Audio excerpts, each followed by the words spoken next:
I'm back. Sorry for the transition.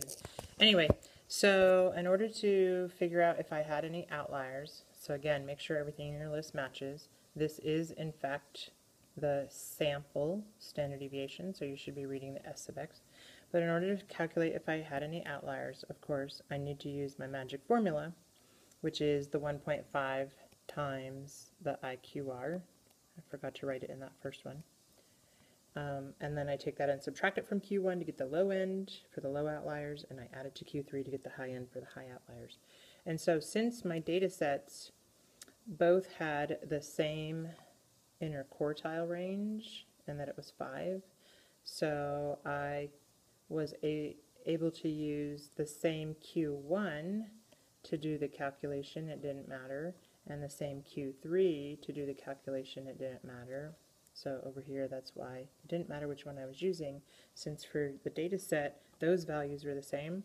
So I can check, is there anything below 27.5 in either set? And the answer to that question, of course, is yes in list 2. And is there anything higher than 47.5 in either set? And the answer to that question is yes, 79. So both 2 and 79 are outliers. And hopefully you were able to get that all by yourself. Hey look, it's my statistics kitty. His name is Patches. He loves doing statistics. Say hello, Patches. Okay, so what hopefully, yes, I know he wants to rub on me. What hopefully you saw from up above is that when I had the set with the outliers, notice it didn't make any difference whether I had those outliers about my quartile 1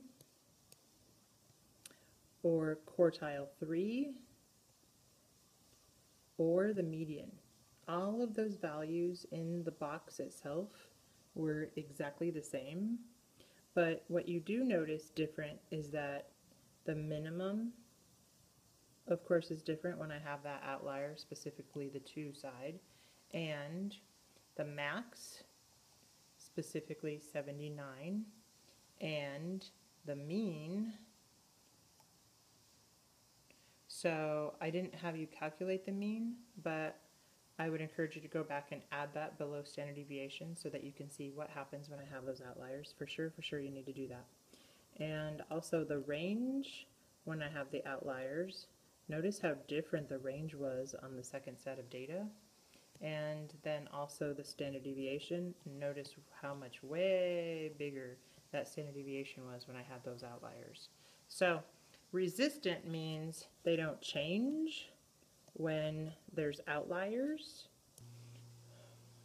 And again, I would be looking at those if the data set changed on the ends, which your data set did. Notice the other values were exactly the same. So when I changed the low end and the high end to outlier values, that my Q1, Q3, and median didn't change at all. But when I changed those values and turned them into outliers, that all of these values, they just couldn't resist changing. And so they're changed by the presence of outliers. And that's the way you can think about it. They're not resistant to change. They can't resist changing when I put outliers in. And so a perfect multiple choice question that I might ask is, which of the following is resistant? And so you should be able to answer that. I might also ask the question, which of the following is non-resistant? But of course the list would change. And you should be able to generate that question on your own and then make the list. Which of the following is non-resistant? So I would encourage you, make the multiple choice question and then answer it.